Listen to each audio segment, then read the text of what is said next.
Good evening, all. Welcome to Spartans.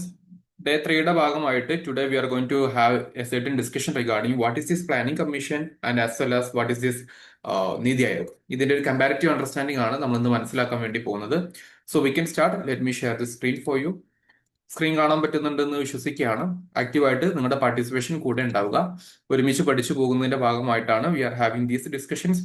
So make sure to be active in the classroom as well as just try to share with your UPSC friends so that we can have a learning together process. Okay. അപ്പൊ നമുക്ക് session start ചെയ്യാൻ വേണ്ടി പോവുകയാണ്. അതിന്റെ ഭാഗമായിട്ട് already നമ്മൾ day 1 day 2യുടെ ഭാഗമായിട്ട് Indian economy on the eve of independence as well as after that planning different planning 5-year പ്ലാൻസിനെ കുറിച്ച് ഡിസ്കസ് ചെയ്തു. Now we are having A quick understanding regarding what are the major differences between the planning commission as well as NITI Aayog. ഇതാണ് പറയാൻ വേണ്ടി പോകുന്നത്. ഇതിലുള്ള ഓരോ കാര്യങ്ങൾ വളരെ കൃത്യമായിട്ട് തന്നെ മനസ്സിലാക്കി വെക്കുക. അതിൽ ഒന്നാമത്തെ point regarding the establishment. 1950 planning commission establish ചെയ്യുന്നത് എന്നുള്ളതിനെ കുറിച്ച് നമ്മൾ കഴിഞ്ഞ ക്ലാസ്സിലൊക്കെ ആയിട്ട് ഡിസ്കസ് ചെയ്തിട്ടുണ്ടായിരുന്നു അല്ലെ. അതിന്റെ ഭാഗമായിട്ടാണ് we are having this 5-year പ്ലാനിന്റെ ഡിസ്കഷൻ കാര്യങ്ങളൊക്കെ വന്നിട്ടുണ്ടായിരുന്നത്. അപ്പോൾ 1950 സമയത്താണ് പ്ലാനിംഗ് കമ്മീഷൻ നിലവിൽ വന്നിട്ടുണ്ടായിരുന്നുള്ള ഒരു ബേസിക് കാര്യം ഒന്ന് അറിഞ്ഞിരിക്കുക. ശേഷം അതിന്റെ ബാക്കിയുള്ള കുറച്ച് കാര്യങ്ങളാണ് പറയുന്നത്. എന്നിട്ട് നമുക്ക് കമ്പാരിറ്റീവ് ലേണിംഗിലോട്ട് പോകാം. So first point 1950 planning commission establish ചെയ്യുന്നത് by a executive resolution by Nehruvian government. Okay. And this type of the body is a extra constitutional body ആണോ? അല്ല, extra constitutional and centralised planning ബോഡിയാണ്. ഓക്കെ, ആ രീതിയിലാണ് ഉണ്ടാക്കിയിട്ടുണ്ടായിരുന്നത്. And the structure regarding this one is a top down approach. ഇതാണ് ഇതിന്റെ ഒരു പ്രത്യേകതയും അതുപോലെ ഇതിന്റെ ലിമിറ്റേഷൻ ഉണ്ടായിരുന്നത്. ഗവൺമെന്റ് സെൻട്രലിൽ നിന്നും എല്ലാവർക്കും ഒരുപോലെ ഉപയോഗപ്പെടുന്ന രൂപത്തിലോട്ട് പ്ലാനിങ് ഇങ്ങനെ കൊണ്ടുവന്നു, ഒരു കോമൺ പ്ലാനിങ്, അല്ലാതെ ഓരോ പ്രദേശങ്ങൾക്ക് ആവശ്യമുള്ള രൂപത്തിൽ ബോട്ടം അപ്പ് അപ്രോച്ച് അല്ല ഉണ്ടായിരുന്നത്. അതാണ് പ്ലാനിംഗ് കമ്മീഷന്റെ പ്രത്യേകത. ടോപ്പ് ഡൗൺ അപ്രോച്ച് ആണ് ഉണ്ടായിരുന്നത്. എ സെൻട്രലൈസ്ഡ് പ്ലാനിംഗ് ആണ് കൂടുതൽ വന്നിട്ടുണ്ടായിരുന്നത്. ഓക്കെ, ഇതാണ് ബേസിക് ആയിട്ട് നിങ്ങൾ മനസ്സിലാക്കി വെക്കേണ്ട കുറച്ച് കാര്യങ്ങൾ. ഇതിൽ നിന്ന് തന്നെ കുറച്ച് വ്യത്യസ്തമായിട്ട് എങ്ങനെയാണ് നീതി ആയോഗ് മാറുന്നത്. 2015 January 1 NITI Aayog as A body എസ്റ്റാബ്ലിഷ്മെന്റും അതുപോലെ അതിന്റെ ഫംഗ്ഷനിങ്ങും സ്റ്റാർട്ട് ചെയ്യുന്നത്. അത് യൂണിയൻ ക്യാബിനറ്റിന്റെ ഒരു എക്സിക്യൂട്ടീവ് റെസൊല്യൂഷനിൽ മോദി ഗവൺമെന്റിന്റെ സമയത്താണ് വരുന്നത്.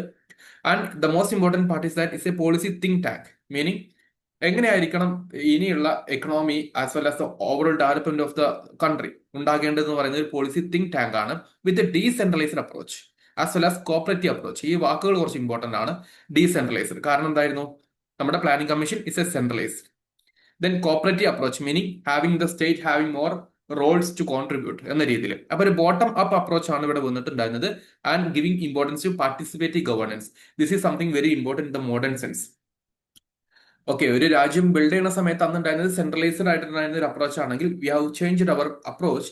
Now we are having the participation of the states in the process of the development of the nation. So അതിന്റെ ഭാഗമായിട്ടാണ് പാർട്ടിസിപ്പേറ്റീവ് ഗവർണൻസ് വരുന്നത്, അല്ലെങ്കിൽ കോപ്പറേറ്റീവ് ഫെഡറലിസം, കോപ്പറേറ്റീവ് ഗവൺമെന്റ്, അല്ലെങ്കിൽ കോമ്പറ്റീറ്റീവ് ഫെഡറലിസം എന്നൊക്കെ വിശേഷിപ്പിക്കുന്ന കുറച്ച് കാര്യങ്ങൾ ഇതിന്റെ അകത്ത് വരുന്നത് അതുകൊണ്ടാണ്. അപ്പൊ ഗവർണൻസിന്റെ ഭാഗത്തിൽ ഇങ്ങനത്തെ കുറച്ച് യൂസേജുകൾ കൊണ്ടുവരുമ്പോൾ സ്റ്റേറ്റുകൾ തമ്മിലുള്ള പരസ്പര സഹകരണവും പരസ്പര കോമ്പറ്റീഷനും ഫോർ ദെയർ ഗ്രോത്ത് അത് റിഫ്ലക്ട് ചെയ്യും എന്നുള്ളതാണ് നീതി ആയോഗിന്റെ ഏറ്റവും പ്രധാനപ്പെട്ട ഒരു വിഷൻ. ആൻഡ് ആ സ്ട്രക്ചറിലാണ് ഒരു ഫംഗ്ഷൻ ചെയ്യാനും പോകുന്നത്. കോമൺലി രണ്ടിന്റെയും ഹെഡ്മാരാര് തന്നെയാണ്, പ്രൈം മിനിസ്റ്റേഴ്സ് തന്നെയാണ് ചെയർമാൻ ആയിട്ട് വരുന്നത്. Okay, now regarding the members, we are having full time members and deputy chairperson in planning commission. പക്ഷെ നീതി ആയോഗിനെ സംബന്ധിച്ചിടത്തോളം ഫുൾ ടൈം ഉണ്ട്, പാർട്ട് ടൈം ഉണ്ട്, എക്സ് ഒഫീഷ്യോ മെമ്പേഴ്സ് ഉണ്ട്. അതിൽ നമുക്ക് എല്ലാ സ്റ്റേറ്റിനെയും ചീഫ് മിനിസ്റ്റർമാരും മെമ്പേഴ്സ് കാണേണ്ടി പറ്റും. ഓക്കെ, ദെൻ ലെഫ്റ്റനന്റ് ഗവർണേഴ്സിന് കാണേണ്ടി പറ്റും. അപ്പൊ ആ രീതിയിലുള്ള യൂണിയൻ ടെറിട്ടറീസ് ഭരിക്കുന്ന ആൾക്കാർ, അതുപോലെ സ്റ്റേറ്റുകൾ ഭരിക്കുന്ന ആൾക്കാർ, ഇവരുടെ ഒക്കെ ഒരു ആക്റ്റീവ് പാർട്ടിസിപ്പേഷൻ ഈ ഒരു നീതി ആയോഗിൽ വരുന്നുണ്ട്. Hence promoting what a participative governance.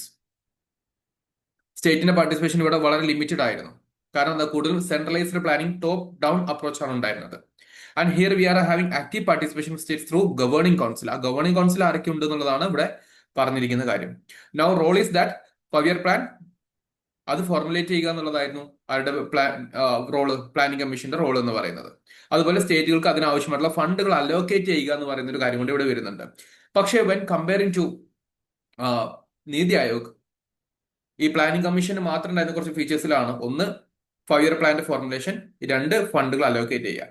അപ്പൊ സ്റ്റേറ്റുകൾക്ക് ഫണ്ടുകൾ അലോക്കേറ്റ് ചെയ്യാനുള്ള പവർ ആർക്കുണ്ടായിരുന്നു? പ്ലാനിംഗ് കമ്മീഷൻ ഉണ്ടായിരുന്നു. But this is not in the case of Niti Aayog. ഇവർ ഒരു പോളിസി അഡ്വൈസ് ചെയ്യുന്ന ആൾക്കാർ മാത്രമാണ്. അതിലൂടെ ഒരു cooperative federalism, as I use the term before, cooperative, പരസ്പരം അങ്ങോട്ടും ഇങ്ങോട്ടും സഹകരണത്തിലും, അതേ സമയത്ത് they are having there on edge points. For example, if you take the case of Kerala having the education sector, the health sector, the tourism sector. ഇതിലൊക്കെ കേരളം എന്ന് പറയുന്നത് ഒരു competitive ഫെഡറലിസത്തിൽ കുറച്ചുകൂടെ എന്ത് ചെയ്യുന്നുണ്ട്, കോമ്പറ്റീറ്റീവ് സ്പിരിറ്റിലാണ് കാര്യങ്ങൾ മുന്നോട്ട് പോകുന്നത് സ്റ്റേറ്റിന്റെ എക്കണോമിയുടെ ഭാഗമായിട്ട്.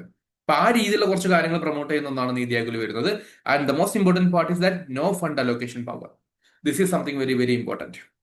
അപ്പൊ നിങ്ങൾ ഏറ്റവും പ്രധാനപ്പെട്ട ഡിവിഷൻസ് എന്താണ്, ഡിഫറൻസസ് എന്താണ് എന്നുള്ളത് കൃത്യമായിട്ട് മനസ്സിലാക്കാൻ വേണ്ടി ശ്രമിക്കുക. This is something very very important for you guys. So don't miss out such very important points കേട്ടോ. അങ്ങനത്തെ പോയിന്റ്സ് മിസ്സാക്കാതിരിക്കാൻ വേണ്ടി പ്രത്യേകം ശ്രദ്ധിക്കാം. Now regarding the focus area, these having the allocation and implementation of the plans. ഇതായിരുന്നു ഉണ്ടായിരുന്നത്. 5 പ്ലാനെ allocate ചെയ്യുക, implementation നോക്കുക, അതിന്റെ ഗ്രോത്ത് ട്രജക്ടറി എത്രമാത്രം ഉണ്ടെന്നുള്ളത് അനലൈസ് ചെയ്യുക.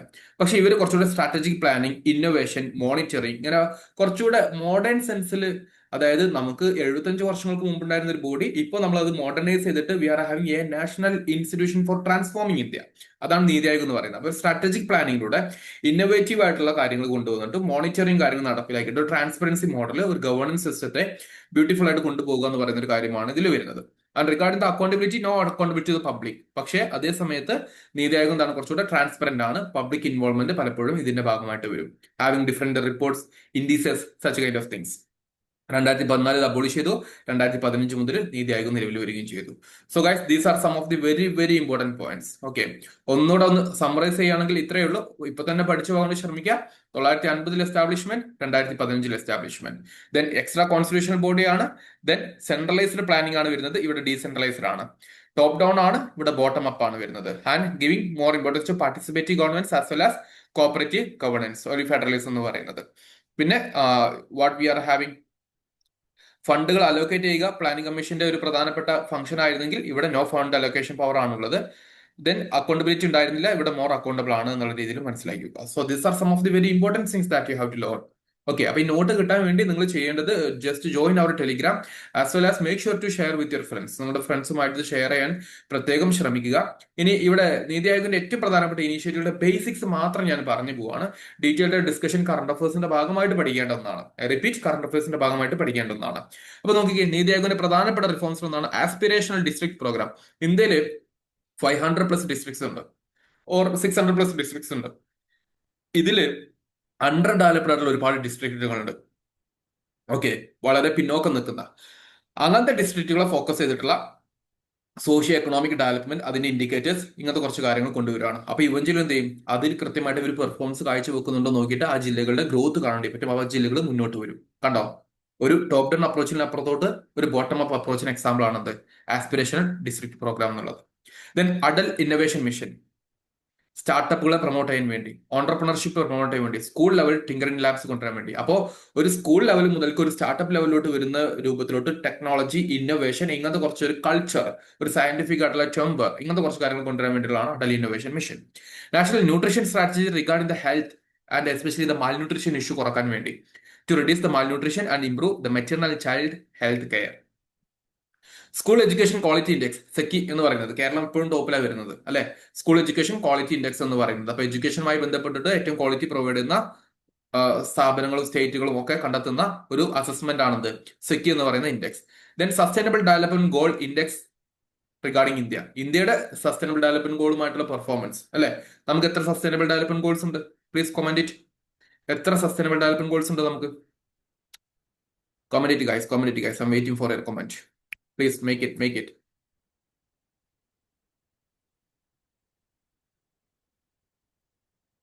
Yeah, very good. How many? 17. Right. Okay. 17 വരുന്നത്. Now regarding health index.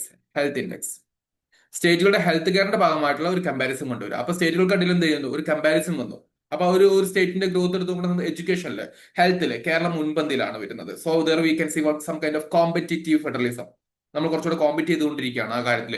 എത്രമാത്രം മുന്നോട്ട് വരാൻ പറ്റുമോ, അല്ലെങ്കിൽ എത്രമാത്രം ഡെവലപ്പ് ചെയ്യാൻ പറ്റുമോ അത്രയും കാര്യങ്ങൾ നമ്മൾ ചെയ്യാൻ വേണ്ടി ശ്രമിക്കുന്നുണ്ട്. Okay, then India at 75, India at 100 vision. ഇന്ത്യയുടെ 75ാമത്തെ വർഷവുമായി ബന്ധപ്പെട്ടുള്ള കാര്യങ്ങൾ അവർ പുറത്തു വിട്ടിട്ടുണ്ടായിരുന്നു, സ്ട്രാറ്റജിക് വിഷൻ. അതേസമയത്ത് ഇന്ത്യ അറ്റ് 100 വർഷമാവുന്ന സമയത്ത് 1947 ശേഷം 2047 വരെയുള്ള ഒരു ലോങ് ടേം വിഷൻ സ്ട്രാറ്റജീസ് അവർ മുന്നോട്ട് കൊണ്ടുവരുന്നുണ്ട്. അവരുടെ പബ്ലിക്കേഷൻ ആണ് വരുന്നത്. Then gig and platform economy reports. Gig economy നിങ്ങൾ കേട്ടിട്ടുണ്ടാവും. ഇൻഫോർമൽ സെക്ടറിൽ, ഫോർ എക്സാമ്പിൾ സൊമാറ്റോ, സ്വിഗ്ഗി പോലെയുള്ള സെക്ടറുകളിൽ എംപ്ലോയ്മെന്റുമായി ബന്ധപ്പെട്ടുള്ള ചില കാര്യങ്ങളുടെ പോളിസി ഗൈഡ് ലൈൻസ് ആണ് വരുന്നത്. So policy guidance on emerging informal employment sector. Okay, അവരുടെ ജോലി ചിലപ്പം സുരക്ഷിതമായിരിക്കില്ല. അപ്പൊ അങ്ങനത്തെ കുറച്ച് കാര്യമില്ല, എക്കണോമിയിൽ എങ്ങനെയാണ് അത് ഫംഗ്ഷൻ ചെയ്യുന്നത്, എത്ര പേര് അതിൽ എൻറോൾ ചെയ്യുന്നുണ്ട്, എത്ര പേര് വിഡ്രോ ചെയ്യുന്നുണ്ട്, ഇങ്ങനത്തെ കുറച്ച് കാര്യങ്ങളൊക്കെയാണ് അതിൽ ഡിസ്കസ് ചെയ്യുന്നത്. So these are some of the very important key initiatives of Niti Aayog. അപ്പൊ ആ രീതിയിൽ ടോപ്പിക് ഒന്ന് മനസ്സിലാക്കി വെക്കുക. Just have a clear cut learning. ഇതൊരിക്കലും ബൈഹാർട്ട് ചെയ്ത് പോകേണ്ടതല്ല. നിങ്ങൾ ഈ കാര്യങ്ങൾ മനസ്സിലാക്കിയിട്ട് ഇൻ ഡിഫറെന്റ് ഫീൽഡ്സിൽ we are executing it very well എന്നുള്ളത് കൃത്യമായിട്ട് ഒന്ന് കുറച്ചുകൂടെ വിശാല മനസ്സിൽ നമുക്ക് ചിന്തിക്കാൻ പറ്റുവാണെങ്കിൽ മെയിൻസിലൊക്കെ നമുക്ക് ആൻസേഴ്സ് വരുന്ന സമയത്ത് എക്സാമ്പിൾസ് ഇത് കോട്ട് ചെയ്യാൻ വേണ്ടി പറ്റും. ആ രീതിയിൽ ഒന്ന് അറിഞ്ഞിരിക്കുക. And here you are having one particular question, read it guys and comment it. Okay, നിങ്ങൾ ഇത് കമന്റ് ചെയ്യാൻ വേണ്ടി ശ്രമിക്കുക. നിങ്ങൾ ഒരിക്കലും ക്ലാസ് കേട്ടിട്ട് പെട്ടെന്ന് മനസ്സിലാക്കാൻ സാധിച്ചു, താങ്ക് യു സാർ എന്ന് പറയുന്നതിനേക്കാൾ അപ്പുറത്തോട്ട് I want something like you are able to answer such kind of questions. കാരണം പ്രിലിംസിനും മെയിൻസിനും ഈ ടോപ്പിക് വളരെ ഇമ്പോർട്ടന്റ് ആണ്. Which of the following is not an initiative under Niti Aayog? Atal innovation mission, aspirational district programme, MGNREGA, then SDG, India index. Simply നിങ്ങൾക്ക് answer ചെയ്യാൻ പറ്റുന്നതാണ്, answer ചെയ്യാതിരിക്കരുത്. Okay, just try to comment your answer. അങ്ങനെയാണ് നിങ്ങൾ active participation in the learning പ്രോസസ്സിലോട്ട് വരികയുള്ളൂ. അപ്പൊ മറക്കണ്ട, ടെലിഗ്രാം ഗ്രൂപ്പിൽ ഇതിന്റെ നോട്ട്സും കാര്യങ്ങളും ഇട്ടിട്ടുണ്ടാവും. ടെലിഗ്രാം ഗ്രൂപ്പ് നിങ്ങൾക്ക് ഡിസ്ക്രിപ്ഷനിൽ കാണാൻ വേണ്ടി പറ്റും കേട്ടോ. So that's all for today guys. Thank you. Winding up. അടുത്തൊരു വീഡിയോയിൽ കാണാം. Thank you.